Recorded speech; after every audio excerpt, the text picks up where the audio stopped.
Bonjour à tous, bienvenue. Que devient le Bénin après 59 ans d'indépendance? Que devient le Bénin surtout après 30 ans de renouveau démocratique? Beaucoup de Béninois se posent ces questions par 7 ans, peut-être à tort, peut-être à raison.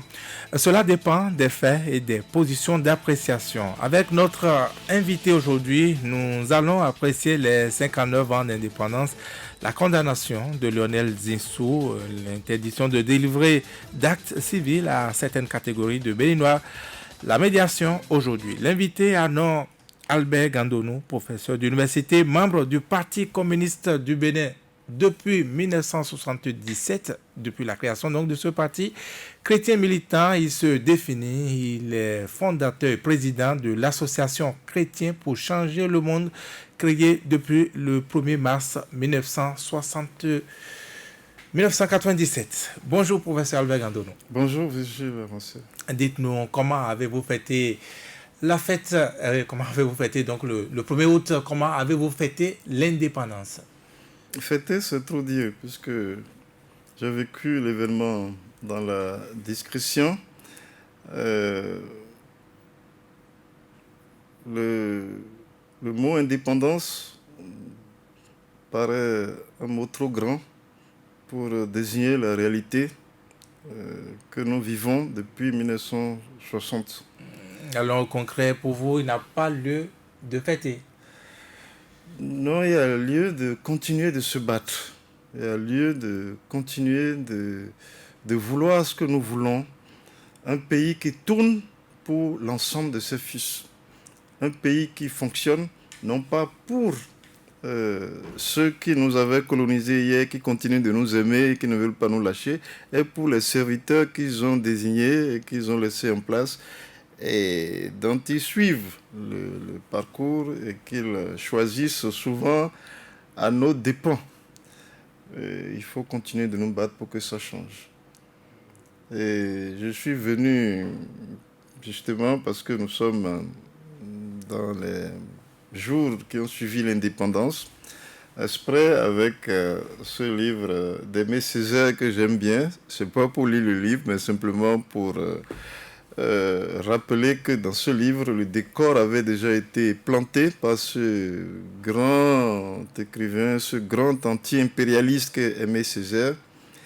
Et puisque j'ai apporté le livre, si je dois citer quelque chose là-dedans, je dois évoquer la scène dans laquelle le roi des Belges, un certain Basilio, disait sa satisfaction d'avoir fondé le pays, d'avoir bâti le Congo, et sa joie maintenant de le remettre entre les mains de ses enfants, le Kasavubu, le président Kasavubu. Lui aussi, il dit sa satisfaction et il rassure son papa, le roi des Belges, que le sage enfant qu'il est va continuer. Rien ne sera aboli, tout sera au contraire accompli, c'est-à-dire on sera dans la continuité de ce qu'ils ont fondé. Et quand le tour de Lumumba est arrivé et qu'il a pris la parole, il a dit « Moi, sire, je pense aux oubliés ».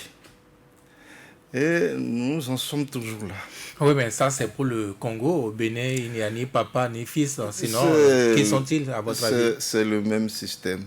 Nous, on n'a pas eu les Belges comme papa, comme colons. On a eu les Français qui ne nous lâchent pas. C'est eux qui frappent notre monnaie. C'est eux qui décident dans l'ombre de ce qui est bien pour nous, de ce qui n'est pas bien pour nous, de ce que nous devons faire et de ce que nous ne devons pas faire. Si on a des matières premières, c'est à eux de décider de ce qu'il faut en faire, pas nous. Si on a de l'argent, c'est encore eux qui sont derrière pour que cet argent leur revienne. Il y a plein de semblants d'aide et tout ça. En réalité, c'est un marché de dupes et c'est eux qui s'enrichissent. C'est eux qui, à nos dépens, se surdéveloppent. Et nous, on porte le monde. Nous, on les porte sur notre dos. Professeur Albert Gandonou, n'est-ce pas des clichés que de voir les choses de cette manière-là? Est-ce les colons qui sont encore là aujourd'hui à répondre de la gouvernance de nos dirigeants? je vous donne un petit fait. Quand nos dirigeants sont là et qu'ils détournent, gèrent mal les biens publics, qu'ils volent nos sous, qu'ils pillent nos ressources, on ne leur dit rien. Mais quand ils ont maille à partie avec la communauté, ils savent où se trouvent leurs sous et ils décident de geler ce fonds. Donc, ils savent ce qui se passe. Et quand c'est dans leur intérêt, le peuple peut souffrir, le peuple peut crier, le peuple peut être écrasé, opprimé. Je ne leur dis rien. Ils ne sont pas là pour nos intérêts. Le général de Gaulle a bien dit, la France n'a pas d'amis, elle n'a que des intérêts. Alors si, comme c'est l'apparence, il nous aime tant que ça, il veut nous aider tant que ça, c'est qu'il y a mal donne, il y a la réalité est plus profonde, est en profondeur, c'est pas à la surface. Et donc, je crois qu'après bientôt 60 ans, nos regards sont exercés pour voir que la réalité, ce n'est pas ce qui apparaît. L'histoire du franc que j'ai évoqué tout à l'heure, qu'on produit toujours à Chamalières, quelque part en France. Bon, quelle est cette amitié-là qui va faire que quand on vend nos marchandises à l'étranger, le coton par exemple, et que ça nous rapporte des devises, nous devons nous arrêter au Trésor français pour déposer 50% de ces... Avant, c'était bien plus. 50% de ces ressources au Trésor français est revenu chez nous avec le reste. Bon, il y a quelque chose qui ne va pas là. Donc, nous sommes toujours les enfants. Il ne peut pas gérer une banque centrale, il ne peut pas gérer leur monnaie. Heureusement que des pays africains gèrent leur monnaie. Le Ghana a sa monnaie, le Nigeria à côté, etc. On raconte des histoires, mais c'est des pays qui tournent. Peut-être que ça va prendre fin avec l'écho annoncé. C'est ce qu'on pensait. Jusqu'au jour où on a entendu Ouattara, le bon enfant, parce que quand j'ai apporté ceci, c'est pour ne pas oublier les enfants, qui dit non, le franc CFA va s'appeler ECO, c'est tout. C'est tout. Bon, donc la messe est dite. Mais est-ce que c'est vraiment la réalité lorsqu'on sait que ce écho va s'étendre au Nigeria, au Ghana et aux autres pays qui ne sont pas dans le Dans un premier temps, je crois que ces pays-là vont garder leur monnaie. En fait, il faut qu'on continue le combat. Cette histoire de monnaie, c'est une question d'intérêt. Si ça ne rapportait rien à la France, si ce n'était pas de l'intérêt de la France de garder la situation à l'état, il y a longtemps qu'ils se seraient débarrassés de ça. Mais ça leur profite. Comme j'ai dit rapidement tout à l'heure, mais c'est plus vaste encore. Et donc, nous, on ne peut pas rester les bras croisés. On ne s'est pas encore assez battu. Il y a eu... Ça a bougé un peu. Les francs-maçons ont pris position, Kémy Séba s'est battu, bon, etc. Mais ce n'est pas encore massif. Et là, tant que ce n'est pas massif, bon, ils font les choses, ils accommodent les choses à leur goût. Et c'est de ça qu'il s'agit. Et c'est ce qu'on appelle le néocolonialisme. Beaucoup ont cru que c'est des mots, on a toujours entendu l'impérialisme, etc. Oh, maintenant, on a vécu suffisamment de choses pour voir que c'est toujours le prolongement de ce système de domination qui nous plombe depuis tant d'années. Sinon, nous avons d'énormes capacités. Nous avons même des ressources humaines que nous gaspillons, mais de manière incroyable. De manière incroyable. La jeunesse qui est formée dans nos pays aujourd'hui peut relever bien des défis. Mais il faut la mettre au pied du mur. Il faut la mettre au pied du mur. Mais comment? En mettant des ressources à disposition, en ouvrant des chantiers. Bon, vous prétendez avoir telle et telle compétence, allez-y, ils vont se dépasser. Vous pensez que le boulet qu'on traîne depuis 59 ans, 60 ans, c'est plus économique? Oui, c'est d'abord économique. C'est d'abord économique, mais la politique se charge de maintenir la situation économique en l'état.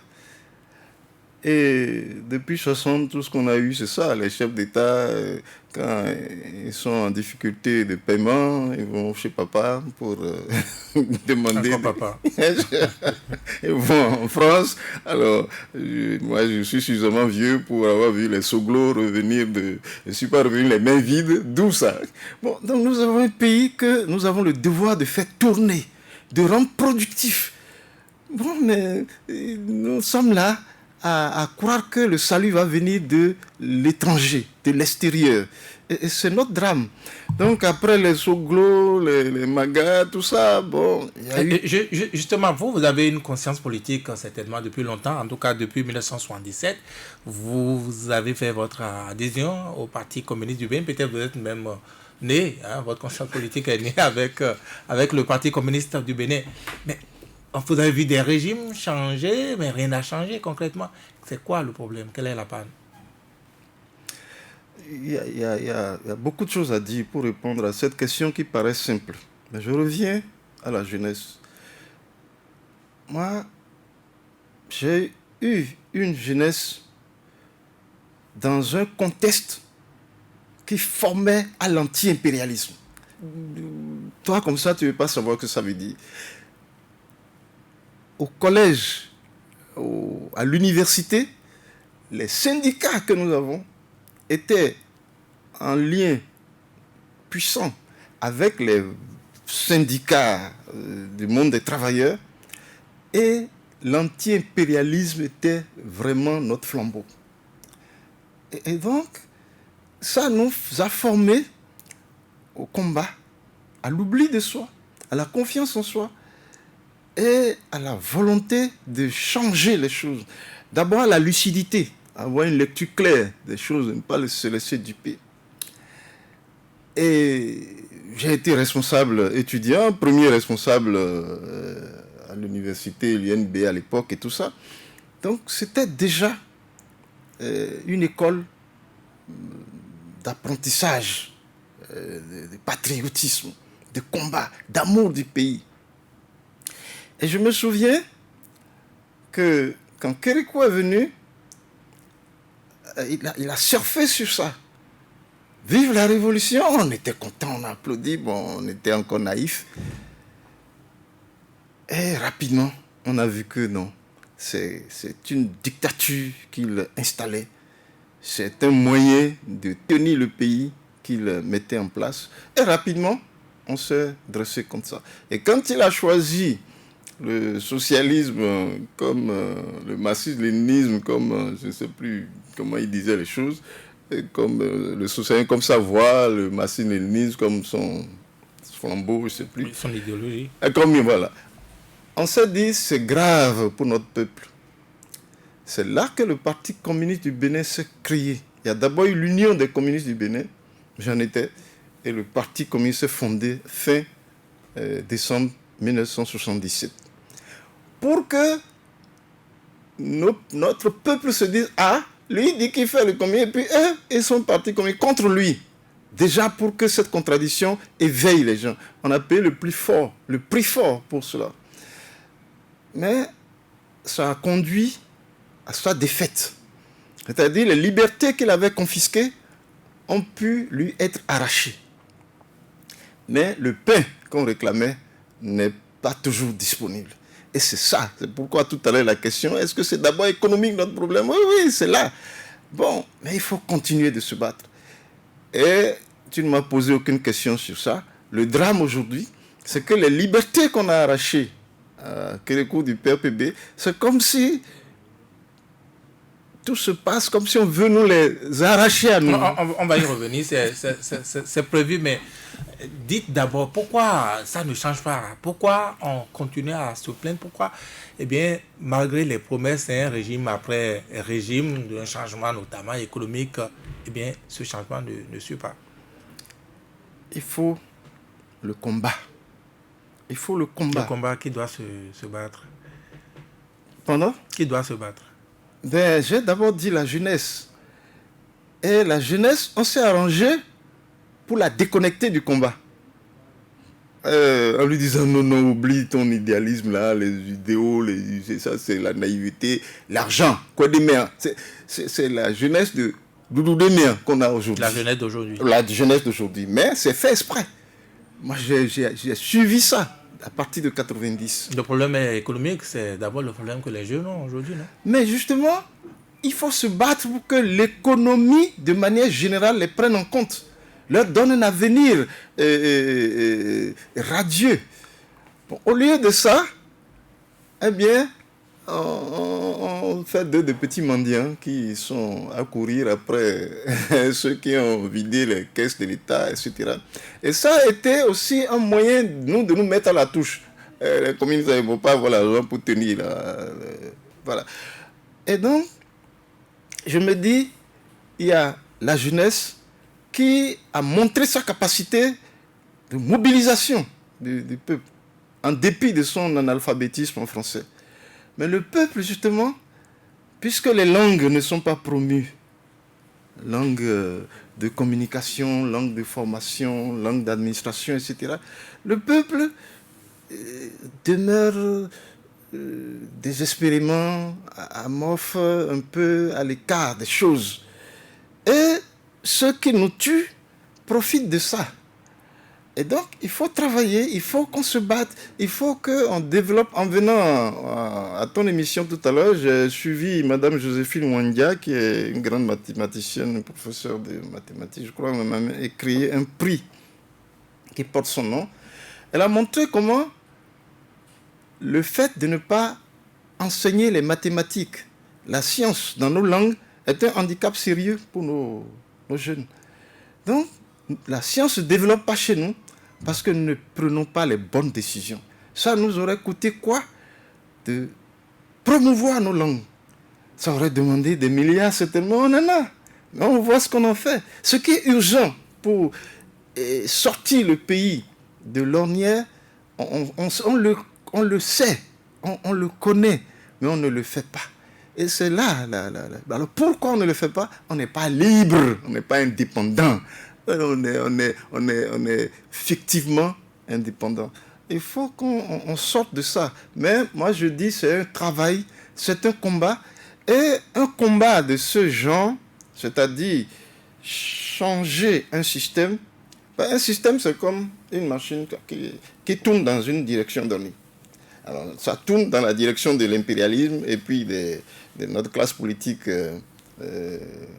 prédatrice. Mais il faut travailler à ce que... à retourner la machine dans l'autre sens. Dans l'autre sens. Vous, les communistes, surtout les communistes de départ, est-ce qu'on ne peut pas conclure aujourd'hui que vous avez également échoué puisque vous n'avez pas réussi à retourner cette machine? Certainement, ce n'est pas pour léguer cette tâche aux générations à venir que vous étiez mis ensemble en 1977. Tant que nous y croyons, on ne peut pas dire qu'on a échoué. On aurait pu dire, en regardant Mandela casser les pierres à Robben Island, qu'il a échoué aussi. Non, tant qu'on y croit, on n'a pas échoué. Et les reculs dans un combat de ce genre sont souvent temporaires. Par exemple, ce que l'argent a fait de notre pays depuis 90, 91. Depuis le renouveau démocratique. Oui. Et c'est Mbeki qui était le premier à donner le top de cette mésaventure-là. Je crois que nous sommes en train d'arriver au bout de ça. Nous sommes en train d'arriver au bout de ça. Vous pensez? Je pense. Tout le monde ne voit pas ça, mais je pense que nous sommes en train d'arriver au bout de ça. Parce que, premièrement, les gens se disent, mais à force de nous faire payer pour voter, à force de nous faire payer, finalement, c'est l'argent qui est devenu le roi. Mais on vous dit aussi que les gens ne sont pas sortis à aller voter cette fois-ci pour les législatives dernières parce que justement, il n'y a pas eu véritablement de campagne, il n'y a pas eu véritablement de distribution d'argent. Non. Entre autres. Non, les gens ne sont pas sortis parce qu'ils étaient mécontents. C'est tout. Ils étaient mécontents. Pas parce qu'on ne leur donnait pas l'argent, pas seulement parce qu'on ne leur donnait pas de l'argent, mais parce qu'ils se sont sentis exclus. Et ils s'identifient à des leaders. Ils s'identifient à... Les partis même sont fondés sur des régions, enfin, et il faut corriger ça aussi. Il faut qu'on parle patrie et non pas micro-régionalisme et tout ça, ethnie et tout ça. Donc ils se sont sentis frustrés, ils se sont sentis laissés pour compte. C'est pourquoi je vous dis, je pense aux oubliés. Je pense aux oubliés, et comme vous avez dit qu'on y reviendra, j'y reviendrai aussi. Oui, mais est-ce qu'il n'y a tout de même pas de nuance de Kérékou, le révolutionnaire, aux autres régimes du renouveau démocratique, à penser par son propre régime, le démocrate Nicéphore Soglo, Yahi Boni, ils ont tous eu l'intention d'abord de développer économiquement le Bénin. Non, ils ont tous eu l'intention de goûter au pouvoir. Le pouvoir, c'est leur appât. Est-ce qu'il n'y a pas de nuances, est-ce qu'il n'y a pas plus d'efforts selon les régimes? Moi, je veux bien chercher ces nuances-là, mais là, j'aurai mal à la tête. Parce que il faut les voir quand ils sont nommés, même directeurs de cabinet. Et ils vous disent, remerciez Dieu pour moi. Pourquoi? Tu vas aller servir, tu vas aller travailler là-bas. C'est quoi remercier, même directeur de cabinet, je vous dis, remercier Dieu pour moi. Bon, sur Yahi Boni, cela se faisait de manière vraiment grotesque. Le nommé doit organiser une fête dans sa région, etc. Aujourd'hui, il n'y a plus ça. Mais, à titre personnel, vous avez sûrement reçu des SMS, remercier Dieu pour moi, parce qu'on vient de nommer, c'est même pas ministre, hein, DC par exemple. Vous voyez? Donc, ou ambassadeur. Moi, j'ai un ami qu'on a nommé ambassadeur, il a demandé que je remercie Dieu pour lui. 2 amis même. Et vous ne l'avez pas fait? Ah, bon, je sais pas. Je sais pas. Il est passé à la maison même. Il allait à une messe d'action de grâce avant de rejoindre son poste. Bon. Donc, déjà, ça montre la perception qu'on a de la chose publique. On va s'en accaparer. On va en profiter. Et ça, c'est à corriger aussi. Et ça sera corrigé par le combat, mais aussi avec le temps. Parce que le temps, c'est le vecteur de l'expérience. C'est le temps qui porte l'expérience et qui fait en sorte que nos yeux s'ouvrent à la réalité. Et quand nos yeux s'ouvriront à la réalité, les yeux de tous les Béninois ou de la majorité des Béninois à la réalité, eh bien, l'indépendance véritable sera arrachée. Qui doit toucher quoi pour que ça change, pour qu'on ouvre rapidement les yeux comme vous demandez? Qui doit toucher quoi? Il faut laisser le temps juste... non. C'est pourquoi j'ai d'abord parlé de combat avant de parler de temps. Il faut combattre. Les émissions que vous organisez à Soleil FM contribuent à ce que les yeux s'ouvrent, que les gens comprennent la réalité, ne se laissent pas tout le temps duper, ne se laissent pas endormir tout le temps. Et donc, à divers niveaux, il y a des actions à mener, à divers niveaux. Et c'est ce que nous faisons. Et c'est ce qui se fait. Bon, maintenant, ceux que ça n'intéresse pas, c'est de bonne guerre, ne voient pas ou minimisent cela. Mais ils peuvent être surpris parce que la marche des peuples, ça va souvent lentement, mais aussi il y a des bons. Quand ça va lentement, alors on croit même qu'on va nulle part, et puis il y a des bons. Et on se dit, mais ces gens-là qui dormaient là, mais qu'est-ce qui s'est passé? Ça, on a vu ça, on voit ça autour de nous. Hein. On voit qu'il y a des bons. Il y a des bons au Soudan, il y a des bons en Algérie, il y a eu un bon au Burkina, il y a des bons. Donc on peut être surpris. On peut dormir sur ses lauriers et être surpris de voir que le peuple ne dort pas pour l'éternité. Nous allons parler de ces enfants, les enfants du bon Dieu à présent. Comme un cadeau, pas d'anniversaire, un cadeau de fête, on va dire, à la veille donc, de cette fête de l'indépendance est arrivé cet arrêté qui dit que eh bien, les Béninois qui ont maille à partir avec la justice, qui ne se sont pas présentés, eh bien, ne devrait plus avoir un certain nombre de pièces d'actes civils. Quelle est votre appréciation? Comment vous avez pris la chose? C'est toujours... Je ne comprends pas. Je ne comprends pas parce que on ne cesse pas d'être béninois quand on a maille à partir avec la justice. Et donc, des actes fondamentaux, comme des extraits de naissance, c'est pas les actes administratifs, on devrait les délivrer pour d'ailleurs montrer que les choses sont séparées. Il y a la séparation des pouvoirs. Et donc, mais là, c'est un signal pour nous dire, mais non, rien n'est séparé. Hein. Tout est centralisé. Centralisé où? Centralisé au sommet de l'État, centralisé au niveau du gouvernement. puisque c'est lui qui prend la décision dont vous parlez. Et ça, c'est inquiétant parce que la justice a le droit de poursuivre des gens. Mais ces gens-là ont le droit de demeurer citoyens. C'est d'ailleurs parce qu'ils sont citoyens béninois avec tout ce qu'il faut pour ça que la justice de leur pays peut les poursuivre. Leur réclamer des comptes. Donc, ça, je ne comprends pas. Quand je ne comprends pas, je me contente de dire je ne comprends pas. Donc pour vous, il y a comme une faute de séparation des pouvoirs là, il y a une faute à travers ce acte. C'est un mauvais signal. C'est un mauvais signal et ce n'est pas le seul.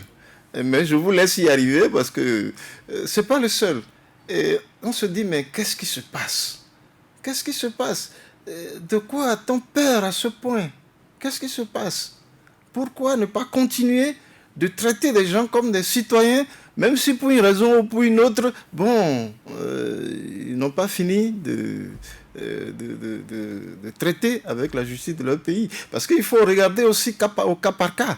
Pourquoi tel se méfie de la justice de son pays? Si le centralisme dont j'ai parlé là va jusque là-bas, si la séparation de pouvoir dont j'ai parlé tout à l'heure n'est pas effective, il y a à redire sur tout ça. La matinée du vendredi nous a fait une autre actualité, peut-être du genre. Lionel Zinsou qui a été condamné à 5 ans d'inéligibilité, n'est-ce pas, au Bénin, après le dépassement donc, de ses comptes de campagne. Bon, là, ça me fait rire un peu. Pourquoi? Bon, d'abord, précisons une chose. Hein. Moi, je n'ai pas soutenu Lionel Zinsou en 2016. Mon parti, tout le monde connaît. Premier tour, votez qui vous voulez, mais pas Zinsou. Second tour, votez Patrice Talon. Second tour, voilà le Zinsou qu'on a combattu au premier tour, qui revient avec quelqu'un d'autre. Pourquoi vous avez du mal à dire ça? Bon, et il nous l'a rendu bien, le Patrice Talon. Il s'est dit non, eux là, ils ont fait campagne. Et la campagne que nous avons faite a contribué à son élection. Hein. Yahi Boni est le premier à le reconnaître. Bon, mais il se dit, eux là, c'est pas défaut qu'ils ont fait campagne pour moi. Et que, donc, il ne nous a pas regardé après. Pourtant, on s'est fortement investi au second tour pour que Zinsou ne passe pas. Cela dit, j'ai ri parce que la décision, c'est comme si c'est fait juste pour l'empêcher d'être candidat. Et donc d'abord ça m'a rassuré parce que j'avais des inquiétudes, peut-être il n'y aurait pas d'élection en 2021, mais avec ça là il va aux élections. Alors donc j'ai ri en disant mais l'objectif ce n'est donc que ça. Il y a eu une affaire de 15 milliards ici concernant le même Zinsou et Boumaf et tout ça. Moi, j'attendais un procès sérieux dans ce cadre-là. C'est-à-dire, vous voyez ce qu'on fait de nos sous. Pour développer le pays, il faut le capital. Il faut de l'argent. Mais quand il y a de l'argent, voilà ce qu'on fait. Mais les 15 milliards, ce n'est pas les 15 milliards de l'État. Hein. Ah bon, mais quand l'autre dit que j'ai prêté et que la personne se destinait à être président, et pourquoi il n'a pas remboursé? Pourquoi il n'a pas remboursé? Donc, j'attendais un procès à ce niveau-là. Non, il n'y a pas eu. Ils se sont arrangés entre eux, entre les chefs d'État. Enfin, il y a eu des interventions, etc. D'ailleurs, vous voyez comment la France s'intéresse à ce dossier parce que c'est un bon Français. C'est d'ailleurs la raison pour laquelle nous ne voulons pas qu'il vienne nous gouverner. Un homme politique français, juif, par ailleurs, ne peut pas venir nous diriger. On est juif de par la mère, hein. Et donc, non, il y avait un problème. C'est pour ça qu'on l'a combattu. Bon, mais maintenant, on se dit, mais de là, à laisser l'histoire de 15 milliards de côté, et puis nous sortir un truc de dépassement de compte de campagne. Compte de campagne, là, on a vérifié chez tout le monde. Ils n'ont pas tous dépassé certains gros poissons, là. Ils n'ont pas tous dépassé les comptes de campagne. Donc, on dirait que c'est un chien qu'on veut noyer, qu'on accuse de rage, quoi. Et donc, c'est une décision, ça me paraît rocambolesque. Je me dis, en appel, sûrement, ils vont revenir dessus parce que lui-même, Zinsou, il dit non, comme on m'a pas On ne va pas me séquestrer. Vous voyez cette décision-là, il n'est même pas condamné à la prison. Hein. Donc il dit qu'il va revenir, il ne va pas se comporter comme un exilé. Il va revenir chez lui sans problème. Donc c'est surtout ne te présente pas. Voilà. Donc on s'est dit, il a eu 1 million de voix. Enfin, il a eu des voix. Oui. Voilà. Et il ne faut pas que lui s'amuse à venir se présenter. Et donc du coup, notre compétiteur né là, il me dit comment il fait sa compétition. C'est à la base, en éradiquant, en éliminant à la base, avant la compétition, les concurrents dangereux. C'est une question.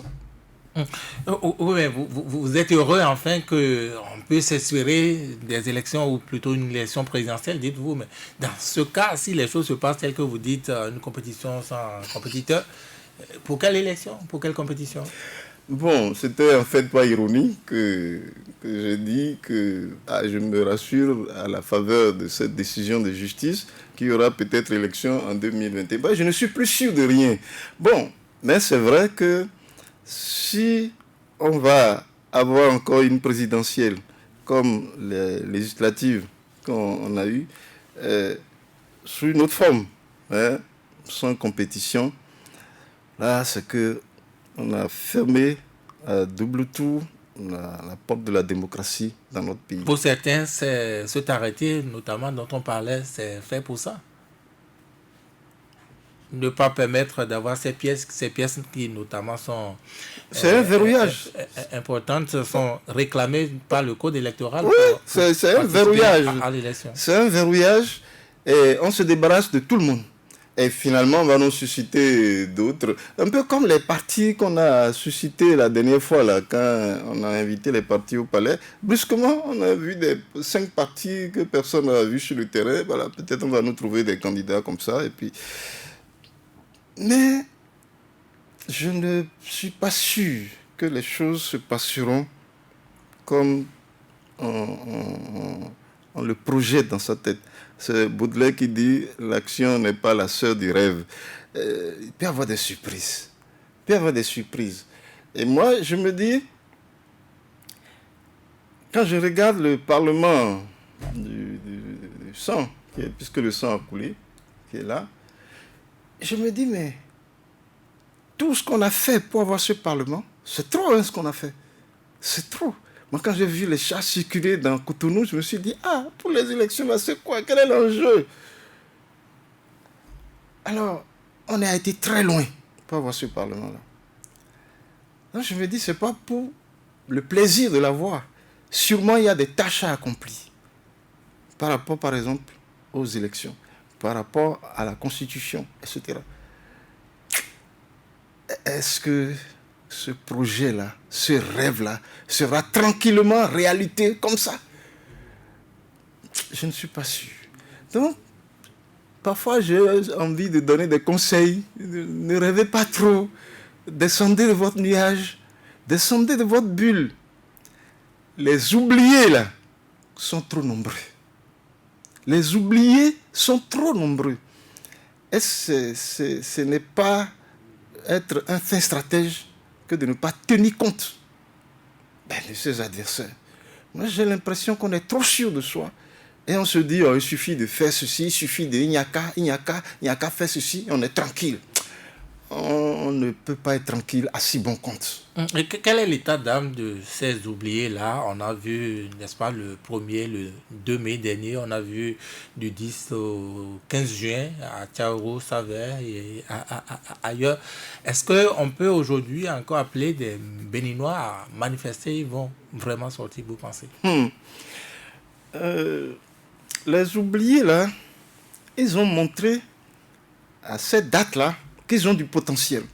À la surprise de tout le monde, qu'ils ont du potentiel. À Cotonou, quand on les a vus le 1er mai, mais personne ne pouvait imaginer ça 5 heures avant. 5 heures avant. Ils ont montré qu'ils ont du potentiel. Ils ont montré surtout que ce qui est en route, n'est peut-être plus une affaire de... On va donner un mot d'ordre. Personnellement, moi, j'ai été surpris de voir ce qui s'est passé à Savère, à Thiaroye. Savère, c'était déjà dès le 28 avril. Dès le 28 avril. Dès le 28 avril. Le jour du scrutin. moi qui ai eu froid dans le dos en regardant les chars circuler et tout ça, ah, vient chat brûlé à Savet, pas à Cotonou. Je dis, ah. Et ensuite, ce qui s'est passé, plus tard, à Savet, à Tchaourou. Tchaourou d'abord, et puis Savet qui est venu en enfant. La surprise que ça m'a donnée est en même temps source d'espérance. Que nous pouvons être surpris. Mais moi, j'ai un jeune ami, il est bien plus jeune que toi. Il vient me voir et dit non, mais papa, on ne peut pas dire que l'armée a replié. Je n'ose pas employer son expression qu'on a mis l'armée en déroute. Bon, mais disons qu'il n'a pas dit ça. C'est-à-dire que c'était trop gros pour lui. On a dû leur donner l'ordre de se laisser tirer dessus. J'ai dit à mon enfant. L'autre jour, c'est les pieds seulement on a lancé et ils ont tiré à balles réelles. Là-bas, on a vu qu'ils recevaient des coups et on leur a dit de ne rien faire. Mon enfant, c'est compliqué. Donc, il y a les temps qui changent déjà. Nous qui avons longtemps prôné l'insurrection, etc., on n'a pas eu besoin de parler à quelqu'un. Et c'est ça qui est nouveau. On a été surpris. Pour le pouvoir, tout ce qui s'est passé de Kadiaoum à Tchaourou en passant par Savet, ce n'est pas gratuit, ce n'est pas improvisé. Ah bon, ben ils n'ont qu'à en donner les preuves. Oui, si. Moi je dis ce que je sais. Je me dis, la frustration des gens les a amenés à inventer des formes de lutte. Et donc, les hommes, c'est pas, les êtres humains, c'est pas des moutons. C'est-à-dire, quand les gens sont frustrés et ils ne disent rien, il vaut mieux même s'en méfier plus que quand ils réagissent. Donc, la frustration, et c'est d'une manière générale, hein, la frustration monte dans le pays. Et c'est pourquoi j'ai dit tout à l'heure, il faut peut-être, il est temps pour que certains descendent de leur nuage, sortent de leur bulle. Donc, ces éléments-là, c'est trop facile de chercher un bouc émissaire. C'est trop facile de chercher un bouc émissaire. Ce qui s'est passé, pas le jour des élections, mais après, à Tchaourou et tout ça, si c'est à Yaïbouni qu'on voulait attribuer ça, il était séquestré ici. Bon, et je crois qu'on avait les moyens de prendre toutes les dispositions pour que... Donc, il y a eu surprise. Il y a eu surprise. Parce que les moyens qui étaient sortis étaient tels que les gens ont dit non, on ne va pas se laisser faire comme ça. Et ça, croyez-moi, ça a fait reculer la peur. Ça a fait reculer la peur. On ne le voit pas actuellement parce qu'il y a un calme trompeur. Mais la peur a reculé. Et donc, à ce jeu-là, moi je me dis, de grandes surprises nous attendent. Et je les espère. Je les espère. Eh bien, vous n'avez pas fait de différence entre les régimes depuis le renouveau démocratique, mais pour certains, eh bien, le pouvoir de Patrice Talon fait reculer gravement la démocratie au Bénin, l'état de droit. Oui, gravement. Je l'ai dit à un moment donné, mais maintenant vous me donnez l'occasion de mieux le dire. Si on doit le comparer à un autre régime avant, au régime de Zinsou, au régime de... De Zinsou, vous avez dit, vous voulez parler de Boni Yaye? Pardon? Vous voulez parler de Boni Yaye? Non, Zinsou... Émile Derlin Zinsou. Émile Derlin Zinsou, et puis Mathieu Kérékou. Bon, mais... quelqu'un qui a bénéficié du bon fonctionnement du système démocratique de son pays pour parvenir au pouvoir, je ne sais pas quel problème il a pour pouvoir pour chercher à tout détricoter comme ça. Je ne sais pas. Et puis, il nous dit qu'il veut faire des réformes. Mais les réformes, c'est pour nous, non? Donc, on devrait trouver le moyen de nous intéresser à ces réformes pour qu'on les porte avec lui. Il n'a pas ce souci-là. Il se dit, je veux faire des réformes, on ne va pas m'aimer, on y va. Mais c'est ce mauvais raisonnement qu'il enfonce. Donc, il ne prend que des mesures de violence pour empêcher qu'en face, ça bronche. En face, vous n'avez pas à broncher parce que moi, je suis venu faire des réformes. Mais pour qui? Et c'est là que certains creusent et se disent, mais c'est pour toi-même, c'est pour vous-même. Nous, on n'a rien. C'est compliqué. Donc, je ne comprends pas ça aussi.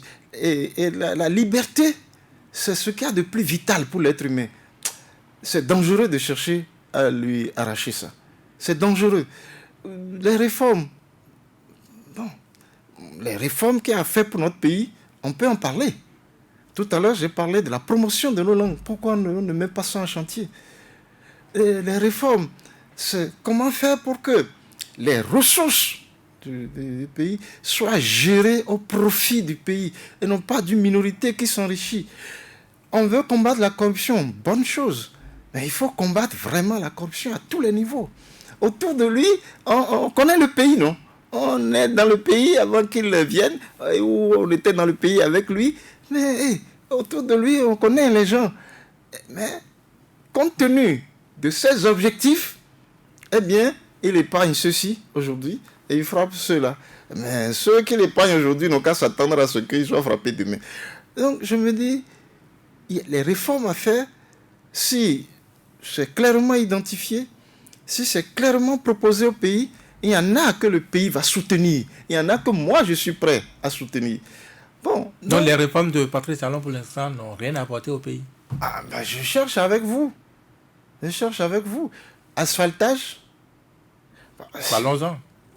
Parlons-en, c'est vrai que... Il a des routes, non, qui... Pour venir de mon village ici, bon, ça a quelques agréments. Mais le gouvernement est obligé de travailler. C'est même en travaillant qu'on trouve les moyens de servir les amis, de manger encore. C'est compliqué, hein. Donc, le gouvernement qui fait des choses, qui donne l'électricité, qui donne l'eau, mais c'est son travail, il y a tellement d'argent. Il a des gouvernements avant qui ne donnaient pas ça, pourtant. Qui ne donnaient pas quoi? D'électricité, pas de route à la même allure, non? C'est à partir du moment donné que l'électricité a commencé à manquer, parce qu'on n'a pas continué le développement, etc. Donc l'eau, si on sort l'argent et que certains mettent ça dans leur poche, ça va manquer. Bon, c'est-à-dire qu'il y a un minimum qu'un État est là pour faire. Ce n'est pas tel qui nous fait ça. Le rôle de l'État, c'est de faire ceci, c'est de faire cela. L'école, qui ailleurs est le moteur du développement, a besoin d'être réformée dans la bonne direction, par la promotion déjà des langues nationales et par tout ce qu'il faut pour que la jeunesse soit formée en fonction des besoins du pays identifiés dans le programme d'action du gouvernement. C'est-à-dire, nous voulons faire ceci et pour cela, nous vous encourageons, voici les moyens pour qu'on nous forme des jeunes, des travailleurs demain dans ce sens. Il y a plein de choses à faire. Donc, les réformes dont on parle aujourd'hui là, dont on ne discute pas avec nous là, et pour lesquelles on nous impose tant de choses, pour lesquelles on nous empêche de brancher, moi, je ne sais pas où ça nous mène. Alors, voilà, asphaltage, voilà le courant qu'on coupe. On continue de couper. Hein. Bon, et puis l'eau. Bon. Et lui-même a fait un bilan de ce qu'il a fait de manière succincte dans son discours du 1er août. Bon, donc déjà, on ne peut pas être plus royaliste que le roi. Si lui-même il a fait le bilan, je ne veux pas positif, je ne veux pas refaire ça à sa place. La situation est telle que l'Église catholique, le clergé, pour ne pas le nommer, a pris le devant des choses d'une médiation pour réconcilier les Béninois entre eux, avec eux-mêmes. Depuis un certain temps, je ne sais pas si vous l'avez remarqué également, il y a comme un silence autour de l'initiative, en tout cas du clergé catholique. On n'entend plus rien. Bon, il y a beaucoup de choses à dire sur cette médiation que le clergé lui-même s'est proposé de faire. Parce qu'on ne lui a rien demandé. Et c'est pas mal, non, d'avoir initié cette démarche de la paix, non? Mais ce n'était pas au bon moment déjà. C'était au moment où, justement, le peuple nous surprenait par ses réactions. Que je ne suis pas si endormi que ça. Ah non, je ne vais pas me laisser faire. À ce moment, on dit non, la paix, calmez-vous. D'ailleurs, moi, je vais faire médiation. Première chose. Deuxième chose, on se pose en médiateur en deux parties. En deux parties qui sont aux prises. Et on se dit, il faut les séparer. Alors, je suppose, par exemple, que vous ayez des personnes qui se livrent à une risque, etc., quelqu'un a un fusil. Quand vous voulez jouer le médiateur, vous commencez par sortir le fusil du jeu. Mais vous ne demandez pas à celui qui est braqué là de... Voilà. Donc, il y a tout un préalable, un ensemble de choses qu'on aurait voulu voir clarifier dans la démarche des évêques. Vous êtes de quel côté? J'ai eu une vidéo récemment, enfin, je ne regarde pas tout le temps. Mais là, une vidéo où ils ont été reçus par le président de la République. Les évêques du Bénin. Les évêques du Bénin. Ils étaient chez eux, ils étaient entre eux, etc. C'était les bonnes manières, etc. Le président même qui leur demande, je voudrais que vous m'accompagniez, que vous me protégiez, que vous priez pour moi, etc. Et moi, je me suis dit, je suis chrétien. Je suis chrétien et c'est vrai que j'aime me proclamer chrétien plus que catholique, mais je ne me suis pas reconnu en eux. J'ai dit, là, ils sont au service de qui? Et puis quand ils ont pris la parole, chacun, après, c'est les hochements de tête, ils étaient contents. Ils n'étaient pas au service du grand nombre. Ils n'étaient pas au service des oubliés. Ah oui, mais qu'est-ce que vous voulez qu'ils fassent lorsque, disons, un chrétien vienne leur demander, n'est-ce pas, qu'ils prient pour lui, pour l'accompagnement? Il n'en a pas besoin, n'est-il pas dans leur rôle de le faire? S'il a posé des actes qu'il faut répréhensibles, il faut condamner.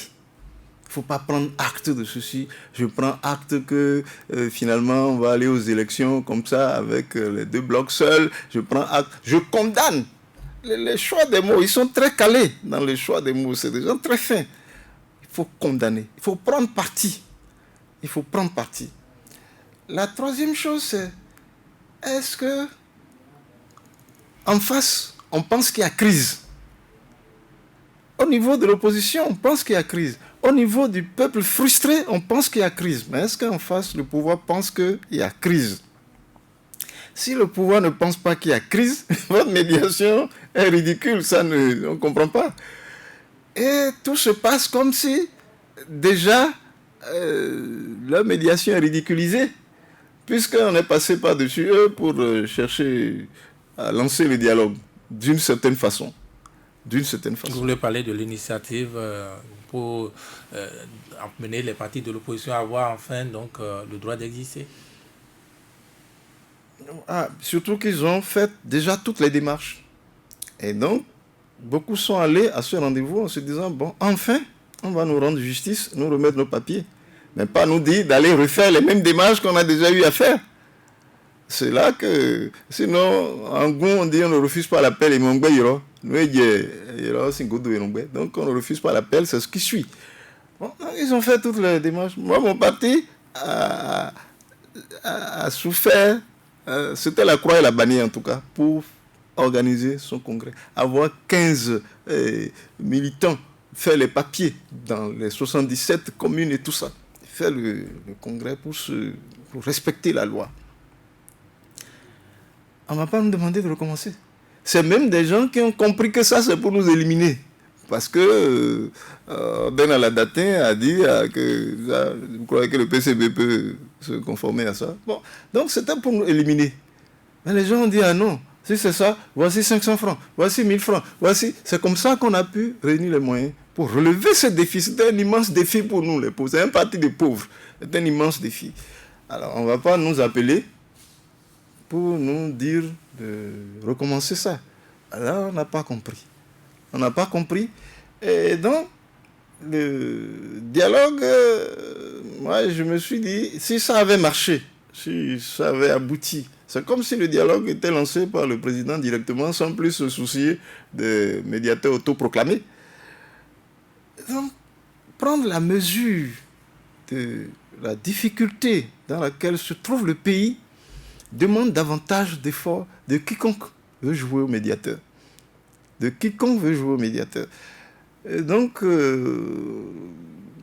voilà ce que tout simplement je peux dire sur ça, parce que j'ai l'impression que ça ne donnera rien, à moins que ça soit au service du prince.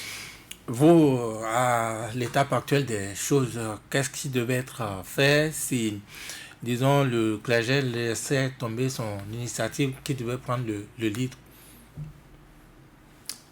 Ce qui doit être fait, c'est que les luttes se poursuivent, c'est que les luttes s'approfondissent, pour que tout le monde comprenne que ça ne va pas. Qu'est-ce que vous mettez dans lutte? Que les Béninois sortent pour crier leur ras-le-bol? Qu'est-ce que vous voulez? Ben, les luttes, c'est ce que nous faisons. Quand je vous dis ça, je pense que ça doit faire sourire. C'est ce que nous faisons. Certainement, tout le monde ne voit pas. Je ne sais pas de quoi vous Non, voulez parler. non. Les gens sont blessés. Les gens sont blessés et ils doivent chercher. C'est comme l'eau. Donc, au lieu de chercher la paix, il faut faire la guerre. Non. Qu'est-ce que vous voulez? Bon, vous voyez, quand vous avez un fleuve et puis vous voulez barrer, empêcher l'eau de suivre son cours, peut-être votre digue va être assez haute, mais l'eau sera toujours en train de chercher le passage. C'est un peu la situation du peuple aujourd'hui. Et donc, moi je me dis, en refusant l'ordre en place qui ne nous convient pas, en continuant de refuser, on finira par nous prendre en compte. C'est ça. Je ne peux pas aller dans plus de détails que ça pour définir la lutte. Ça dépend des circonstances. Oui, mais vous parlez de lutte pour l'instant, mais ce qui est observé, c'est par exemple que Lionel Zinsou a été empêché d'aller aux prochaines élections. C'est par exemple qu'il y a des citoyens qui ne sont pas même d'aller chercher leurs actes, et tout ça sans réaction. La lutte, c'est dans quel sens? Il y a beaucoup d'imprévisibles dans la lutte d'un peuple. Il y a beaucoup d'imprévisibles. Et ça trompe les analystes qui ne prennent pas ce facteur-là en compte. Il y a beaucoup d'imprévisibles. C'est-à-dire que tout ce qui se fait là, et qui est frustrant, est comptabilisé dans les cœurs, est porté dans les consciences.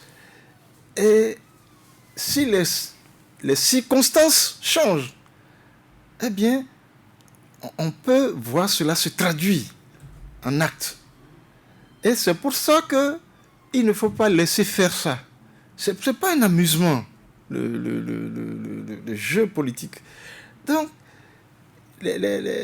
l'eau va trouver son passage. Bon, mais là, moi, je ne peux pas dire pas où il va passer. Mais je sais que c'est une loi de la nature. L'eau va trouver son passage. Et finalement, tout le monde se rendra compte qu'il y a problème. Parce qu'il y a crise, là, il y a problème. Ça ne va pas. Ça ne peut pas continuer comme ça.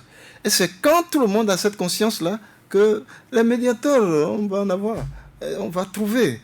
Donc, ne nous laissons pas tromper par la situation d'accalmie relative que nous vivons aujourd'hui. On a fait ceci, il n'y a pas eu de réaction. On a fait ça. Si on veut citer, ça va être long.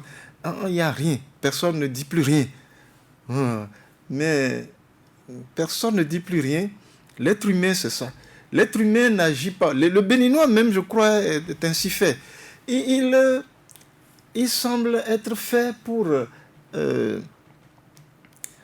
d'abord encaisser, d'abord être patient, d'abord espérer que non, ça va changer. Mais quand ça continue dans la mauvaise direction, moi je vous dis, je suis vécu souvent longtemps pour voir le Béninois ne plus se faire reconnaître. Moi, j'ai vu ça en 63, mais là, c'est à partir de Porte-Novo, on a chassé Maga. J'ai vu ça en 75. Il y a des surprises qui viennent comme ça. Moi, j'ai vu ça, j'ai vécu ça en 89, 90. Bon, donc, ce qu'on a pu faire hier n'est pas impossible aujourd'hui. Et il y a donc des acquis, des luttes aussi qui sont là. Il y a des acquis des luttes qui sont là.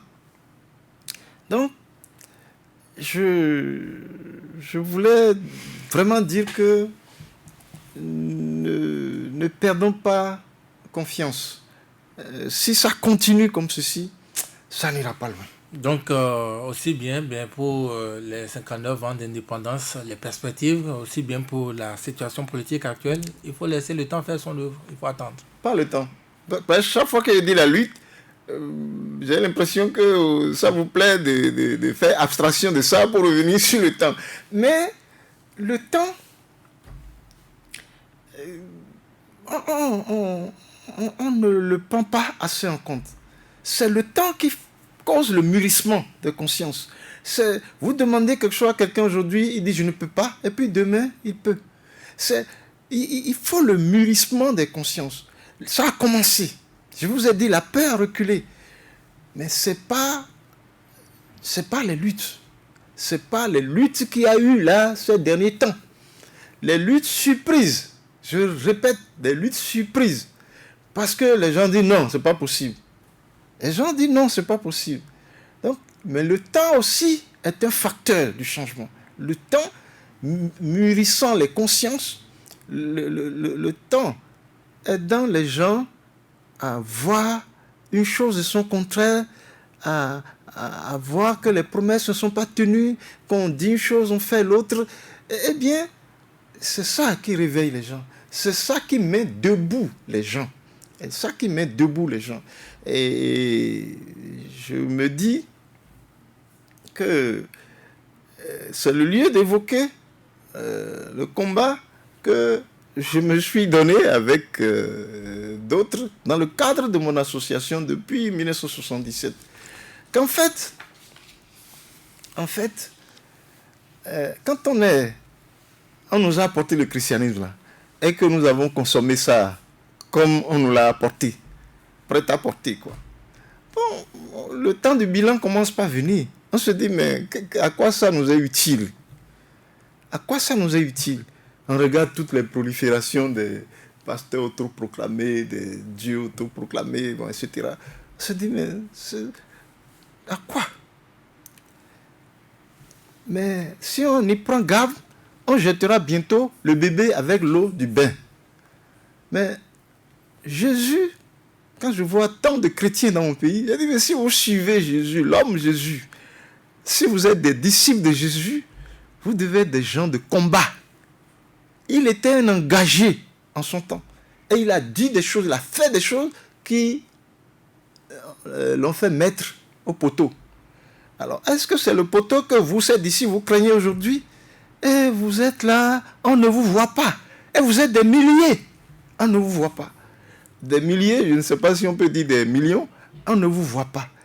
Donc, il faut aussi que l'action contribue à réveiller les gens dans différents secteurs, y compris celui-là.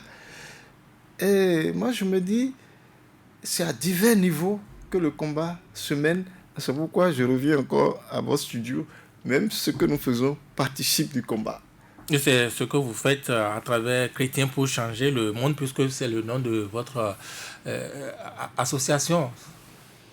Oui, parce que j'ai personnellement été séduit, très petit, fils de catéchiste, ancien séminariste et tout ça, par ce que je peux lire de la vie de Jésus dans les évangiles.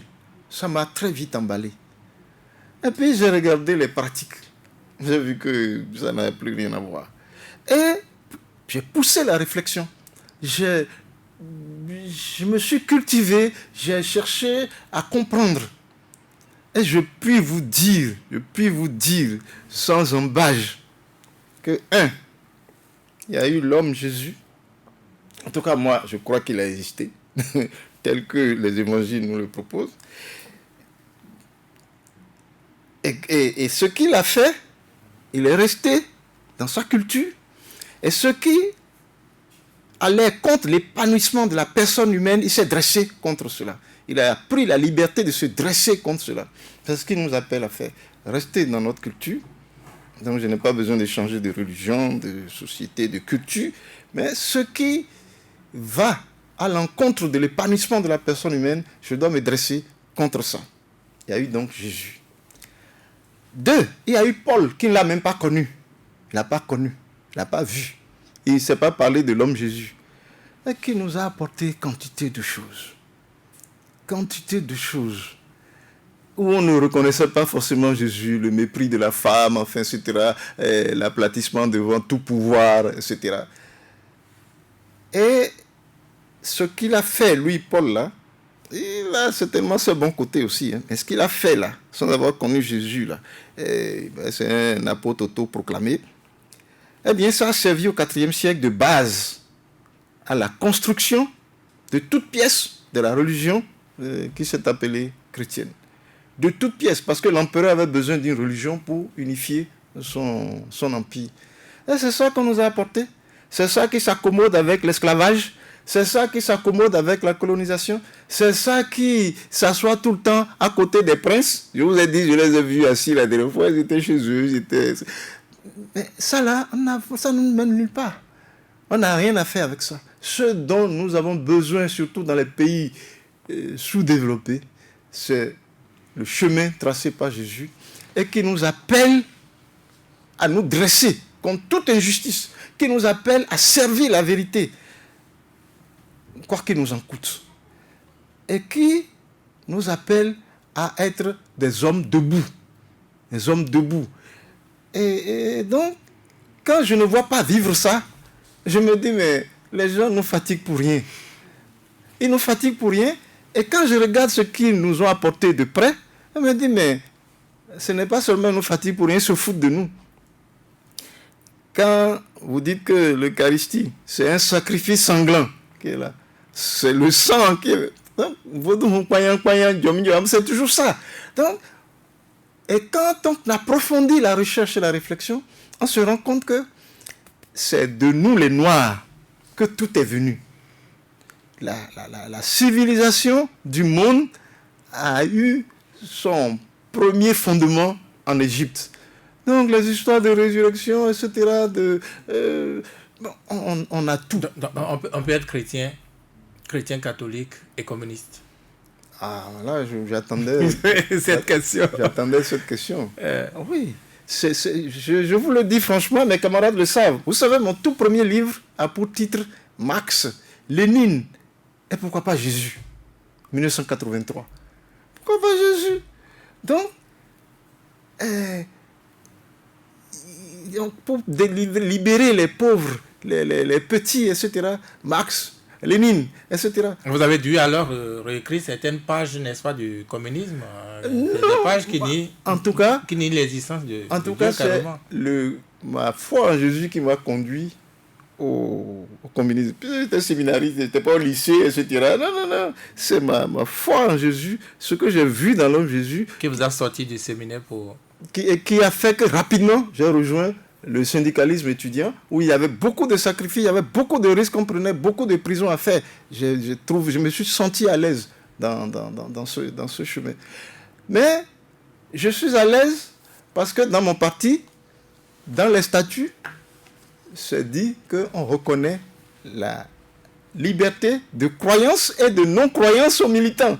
Si tu veux croire, c'est ton problème. Si tu ne veux pas croire, c'est ton problème. Il a les deux, comme on dirait. Albert Gadoun, cette émission se fait également avec les auditeurs. Et le moment est venu de prendre les appels. 2 numéros, Mohamed Ali Amini, 64 44 02 44, le 66 75 72 72 pour nous joindre. Le tout premier auditeur dit alors, bonjour. Bonjour Virgile, Jean Poton. Oui, allez. Albert Gandono, bonjour. Bonjour, monsieur Poton. Voilà. Même si la corruption zéro n'existe sous aucun ciel, je voudrais que vous nous disiez ce qu'il y a lieu de faire pour réduire de façon significative la corruption, ce fléau qui compromet dangereusement le développement de notre pays. Ne me dites pas surtout la volonté politique. 2. Avoir de près la dénivellation qui se creuse d'année en année, de quinquennat en quinquennat entre les promesses électorales et autres engagements et leur mise en œuvre effective. Quelles dispositions faudra-t-il envisager pour astreindre un président de la République élu sur la base d'un projet de société à se sentir concerné par ses propres engagements? J'espère que vous me comprenez. Est-il normal, pour finir, est-il normal que dans un pays où les gouvernants peinent à trouver les ressources pour son développement, de dénier le paiement des impôts à certains de ses concitoyens au motif qu'ils sont en conflit avec la justice de leur pays? Je vous remercie, bonne journée. Merci. Nous prenons le deuxième auditeur. Bonjour. Monsieur Vigil. Bonjour, monsieur Vigil. Bonjour, monsieur. Bonjour, l'invité. Bonjour, monsieur. Je ne passerai pas plusieurs fois avant de vous poser quelques questions. Et à l'allure où vont les choses, monsieur l'invité, est-ce qu'il n'est pas temps que le peuple mette ou fasse des actions pour mettre fin à ce mode de gouvernance? Autrement dit, une gouvernance où chaque citoyen a le cœur en détresse. Puisque moi qui vous parle, je suis furieux alors que je vous parle. Si oui, le peuple doit mettre fin à ce mode de gouvernance, qu'est-ce que vous auriez proposé à ce peuple? Et quant à vous, est-ce que vous êtes prêt à vous sacrifier pour restaurer la devise de ce pays? Je vous remercie. Valentin Ayonou, nous prenons le troisième auditeur. Bonjour. Oui, bonjour monsieur Vigil Arancet. Bonjour. Bon, mais Sébastien Yonhosso, je m'appelle. Oui. Je salue monsieur Gandonou, Oui. un membre influent du PCB. Ma première question pour vous, monsieur Gandonou. Et l'évaluation des enseignants que initie le gouvernement maintenant, que retirez-vous et que conseillez-vous aux enseignants? Deuxième question. Parmi les compatriotes cités, avoir maille à faire avec la justice, qui ne pourront plus prendre certains actes, est-ce qu'il y en a des gens, les membres du PCB? Et quelle est votre analyse sur ces actes? Troisième question pour finir. Oui. 59 ans d'indépendance. Depuis 3 ans où le régime de la rupture est là, on fait ça toujours dans une sobriété totale. Quelle est votre analyse? Est-ce qu'il est bon de fêter une fête nationale et dans cette sobriété où beaucoup de citoyens se sentent indifférents à cette fête? Sébastien Yonhosso, bonne émission à vous. Merci à vous. Quatrième auditeur. Oui, bonjour, monsieur le journaliste. Bonsoir, bonjour. Toussaint Ouané Edou. Cher invité, bonjour. Bonjour, monsieur. Oui, comment vous vous portez? Ça va, merci. J'ai 3 questions pour vous. Bon, je vous écoute. Si vous vous souvenez, cher grand frère, au cours des campagnes par rapport aux élections présidentielles passées, j'étais dans votre salon et vous me demandez en ce jour de voter tout sauf le blanc. À moins que je me trompe. Mais c'est ça exactement. Le président Talon était un candidat vraiment potentiel, dont vous connaissez déjà ses mérites. Mais aujourd'hui, à vous d'écouter, c'est-à-dire que quand le président Talon a pris le pouvoir, il n'a rien fait du bon. Je dis à vous d'écouter, c'est-à-dire que le président Talon n'a rien fait du bon. Est-ce à dire que les institutions données en son temps, c'était une erreur de votre part? Deuxième préoccupation. Vous aviez eu comme un frère, aujourd'hui président de l'Assemblée nationale, parce qu'il est venu d'Ifani, précisément de l'arrondissement de Kokmolo. Vous l'aviez déjà appelé pour le féliciter par rapport à cette chance pour la commune d'Ifani? Et pour finir, je voudrais vous demander, cher grand frère, à quand la politique de la béninoiserie? À quand la fin de la politique de la béninoiserie? Toussaint Ouané, excellent journée de travail à vous. Merci. Nous prenons à la suite de Toussaint le 5e auditeur. Bonjour. Oui, bonjour, monsieur. Veuillez diminuer le volume de votre possible. Bonjour, monsieur. Bonjour. Bonjour, monsieur Gandon. Moi, je m'appelle Keka Robert depuis Ifani. Merci, bonjour monsieur. Oui, permettez-moi de vous poser 2 questions.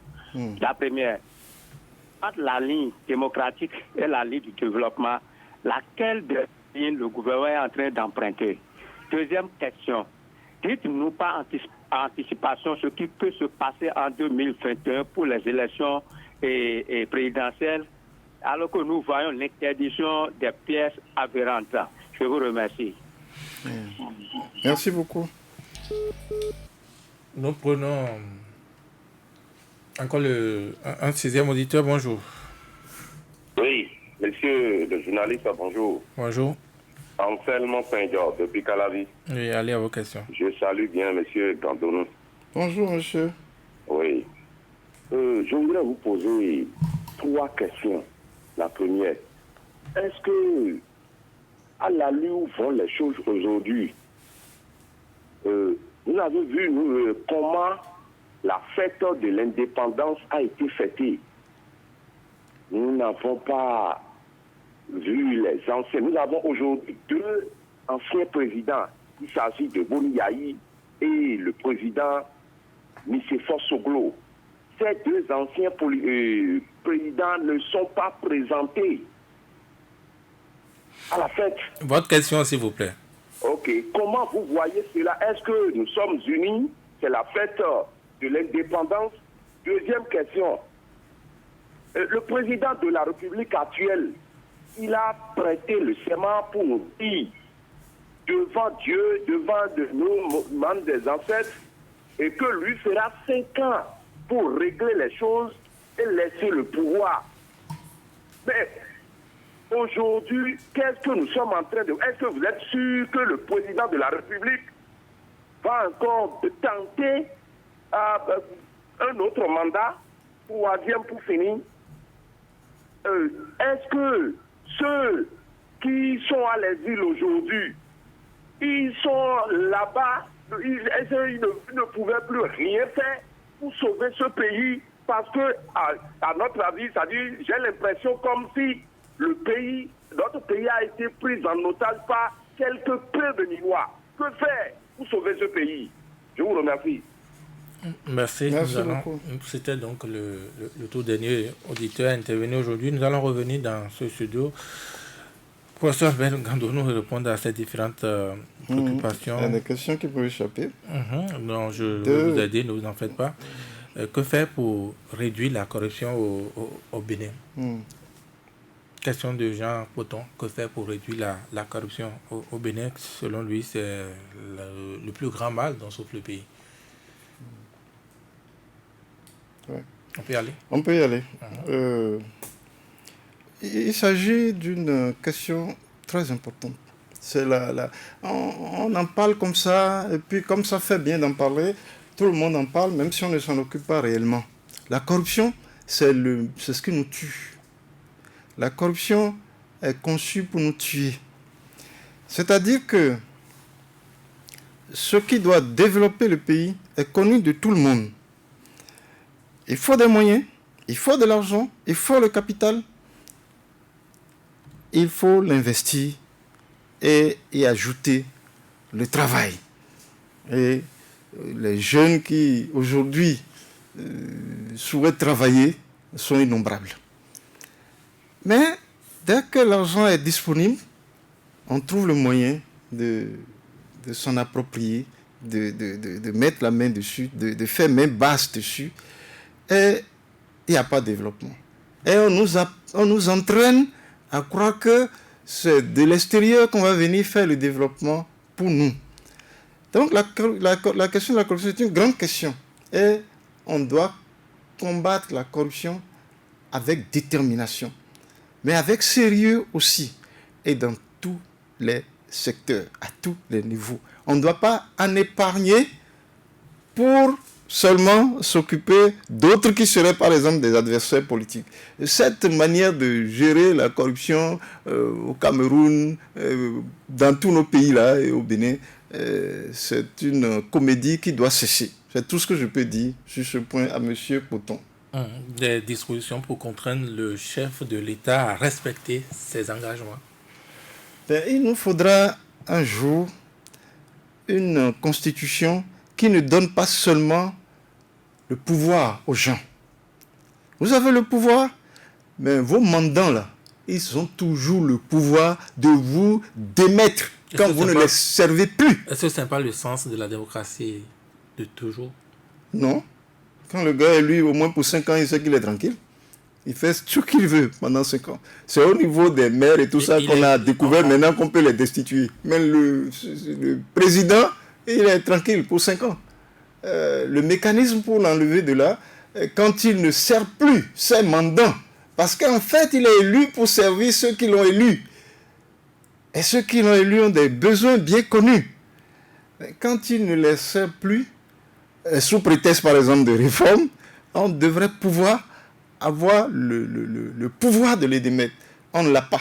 Et il faudra réfléchir. Il faudra que les vraies réformes un jour aillent dans cette direction.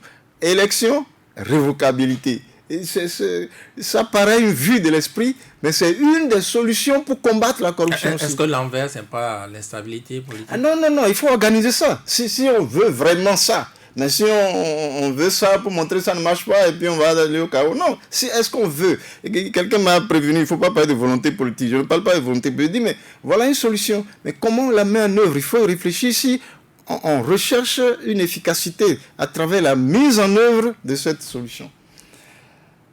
Donc là aussi, voilà ce que... Actuellement, moi je ne vois pas ce qu'il faut faire pour astreindre un chef de l'État, par exemple, à respecter ses engagements de campagne. Alors, est-ce que des membres du PCB ne sont pas concernés par cette liste de personnes qui ne sont pas autorisées à recevoir, se voir délivrer des actes?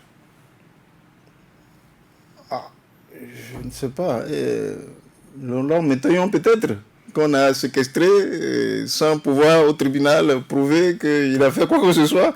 Peut-être, sinon, je n'en vois pas. Mais lui, Métaillon quand même, puisque vous me donnez l'occasion. Bon, je me dis, c'est toujours accusé de rage, quelqu'un dont on veut se débarrasser. Et moi, je me dis que tout ça pose problème. Tout ça pose problème.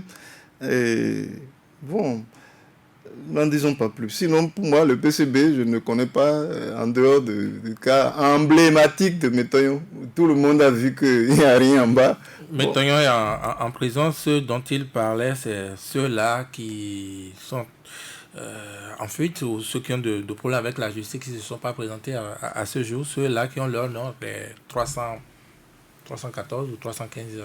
Moi, j'ai regardé la liste. Ce n'est pas encore vieux, camarade dedans. Je vais encore regarder. Alors, je ne sais pas, Toussaint Ouané doit laisser transparaître que vous serez d'Ifagné, de la commune d'Ifagné. Quelqu'un me fait dire ici que vous êtes d'Ekpé, je n'en sais rien. Vous allez le préciser tout à l'heure. Est-ce que vous avez déjà félicité votre frère Louis Vlavono depuis qu'il est élu président de l'Assemblée? Excuse-moi, quelqu'un a dit que j'étais d'Ekpé? Oui. Ah bon? Non, pas. Enfin, oui. C'était pas sur les antennes, il l'a fait noter ici. D'accord. Mais je suis né à Craqué. Bon, c'est dans Foulenou, c'est dans Semé. Mon père était catéchiste là-bas. Mais je suis effectivement de Ifagné, de la commune d'Ifagné. Donc, je connais bien Toussaint Ouané. Alors, il veut savoir si j'ai félicité mon frère. D'abord, c'est mon frère. C'est des amis. Quand je dis même ça déjà au pluriel, ne vous demandez pas pourquoi, je vais vous le dire. C'est parce que son décès est aussi un frère. Donc, c'est des amis de jeunesse de longue date. Et la lutte politique ne nous a jamais séparés. Donc, ils viennent chez moi, je peux aller chez eux, etc. Sauf que l'actuel président de l'Assemblée est difficile à avoir au téléphone. Par contre, j'ai déjà eu l'occasion il a dit de prier pour lui, son décès. Bon, il m'a appelé l'autre jour pour dire, il n'a plus de nouvelles de moi depuis que les choses ont changé, etc. On s'est expliqué. Bon, donc, et qu'il ne se pose pas un problème qui n'existe pas. C'est des gens, en tout cas, puisqu'il parle de M. Louis Vlavono, s'il suit mon émission là, ce matin, il va dire, Albert ne changera pas. C'est tout ce qu'il peut dire. Voilà, donc, qu'il qui ne s'occupe pas de ça. Je n'ai pas envie de vous créer aussi de problèmes, mais est-ce que élu dans ces conditions, il méritait vos félicitations? Est-ce que vous l'avez fait? Est-ce qu'il demandait? J'ai voulu éviter cette phrase. Donc, bon, non, je vous laisse. On peut passer. Voilà, il faut être gentil avec moi. Il faut être gentil avec moi. Bon, quelqu'un Robert qui demandait entre la ligne démocratique et la ligne du développement, qu'est-ce que Patrice Talon est en train de suivre aujourd'hui à la tête du pays? Je ne vois pas d'opposition entre ces deux lignes-là. Les deux lignes doivent être toujours conjuguées ensemble. Vous ne pouvez pas faire le bien de quelqu'un contre son gré. Donc la démocratie est un passage obligé, c'est le cadre obligé de la construction et du développement. Je vous dis, les chantiers qui sont utiles pour le pays, quand vous les ouvrez, vous intéressez le pays à ça et il vous porte dans ce combat, dans ce travail. Donc, démocratie...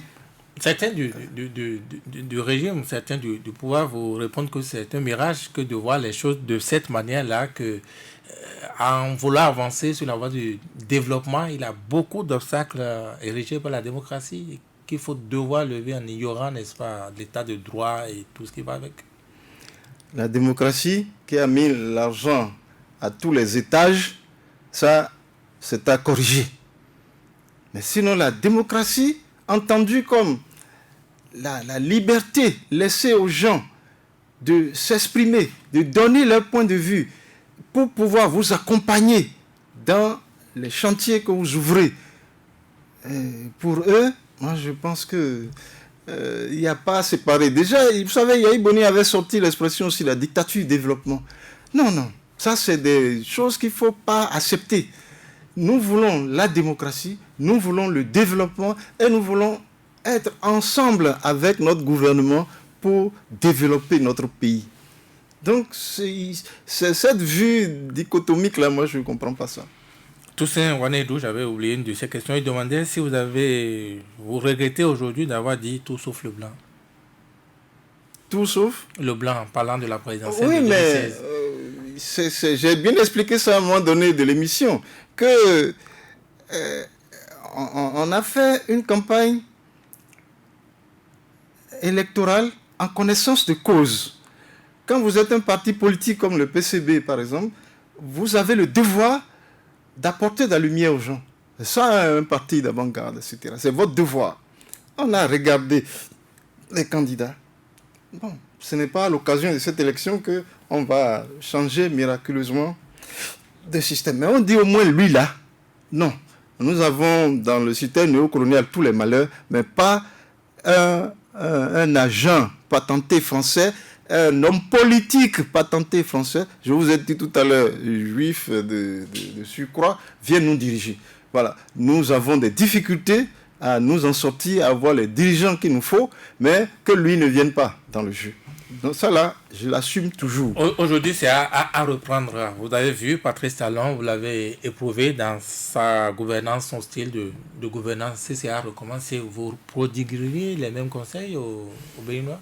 Bon, je ne sais pas. je ne sais pas. Il faudrait que... Non, c'est tout de suite et maintenant. Décidez-vous. C'est tout de suite et maintenant, s'il faut dire un mot. Non, ce qu'il faut dire tout de suite et maintenant, c'est qu'on ne pouvait pas penser en 2016 que... Si c'est à reprendre, vous le referiez? Avec toujours oui, Zissou, le blanc. Ah oui, on referait ça. Ah bon? Ah oui, on referait ça. C'est pas parce que on l'a rendu inéligible pour 5 ans qu'on ne le referait pas. Non. Vous auriez préféré toujours la même gouvernance que Zissou que vous ne connaissez pas? Hein? On le connaît. Ah non, c'est pas les semblants qu'il fait. On le connaît. Hein? C'est un homme politique français de haut niveau. C'est pourquoi il a déjà été reçu, France 24, etc. Tout, on s'occupe de lui. Hein? Ça, c'était un événement en France. Hein? Là, Zissou qui est inéligible pour 5 ans. Bon, j'ai déploré, n'oubliez pas. Ben, Ansem Pédior, comment voyez-vous l'absence des anciens présidents de la République, Boni Yayi, Nicéphore Soglo, défilé du 1er août? Voilà un des signes qu'il y a crise. Il y a crise on n'est plus bien ensemble, on ne se sent plus bien ensemble, on ne se sent plus concerné. Voilà. Et donc, je déplore ça, parce qu'il n'y a plus d'union, et je pense toujours oublier. Hein. Les oublier, ce n'est pas une bonne stratégie. Moi, j'aurais été président, que je les ferais venir, je dois prendre de la hauteur, je ne comprends pas. Je me dis, c'est dommage, mais c'est à cause de la crise, on ne s'entend plus, ça ne va pas. C'est ce que je peux répondre à cette question. Talon à nouveau président en 2021, est-ce que vous le croyez, vous? C'est celui qui nous parlait déjà des promesses de campagne qui me revient à l'esprit. Bon, pendant la campagne, il a promis quelque chose, et dès qu'il est passé au pouvoir, on a vu évoluer les choses.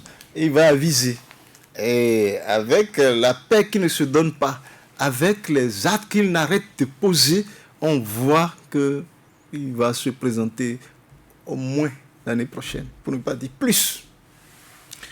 Ben, nous sommes au thème de cette émission. Oui, mais il y a quelqu'un qui parlait de béninoiserie. Je ne sais pas s'il parle de cette émission. Il n'y a pas eu un seul moment de béninoiserie dans ce qu'on s'est dit ici, en tout cas dans ce que moi j'ai dit. Béninoiserie, c'est laisser les problèmes fondamentaux de côté, s'occuper des personnes, nuire à son prochain, etc. Lui, là, s'il me connaît, puisqu'il dit qu'il me connaît... Toussaint doit savoir que ce n'est pas mon genre. Je suis ouvert même à lui. Je sais où il est, mais je suis ouvert à lui. Il peut venir chez moi quand il voudra. Donc, ne sortons pas des mots à la légère. Je m'attendais à ce que tu me relances sur cette question, mais tu ne l'as pas fait. Moi-même, je reviens dessus. On a parlé de choses sérieuses. On a parlé de notre pays. On a réfléchi pour voir comment on peut trouver le chemin qu'on cherche depuis 1960. Voilà. Donc, il ne faut pas que des mots comme ça soient lancés. Alors, à la fin de l'émission, moi, je voudrais remercier Soleil FM de l'occasion qu'elle me donne pour la seconde fois de m'exprimer. Il est vrai que les temps que nous vivons sont difficiles, mais on doit s'exprimer tant qu'on le peut. Vivez tant que vous êtes vivant, exprimez-vous tant que vous pouvez vous exprimer. Donc cette occasion qui m'a été donnée, je remercie la radio pour ça, je te remercie aussi. Et j'espère que les auditeurs qui nous ont suivis ont pu trouver matière à espérer. C'était ça surtout mon objectif en venant ici. Merci à vous, professeur Albert Gandonou. Vous êtes professeur d'université, membre du Parti communiste du Bénin, et cela depuis 1977. C'est la fin de cette émission avec Mohamed Lamidi à la technique. Merci à vous, amis auditeurs, d'avoir été là.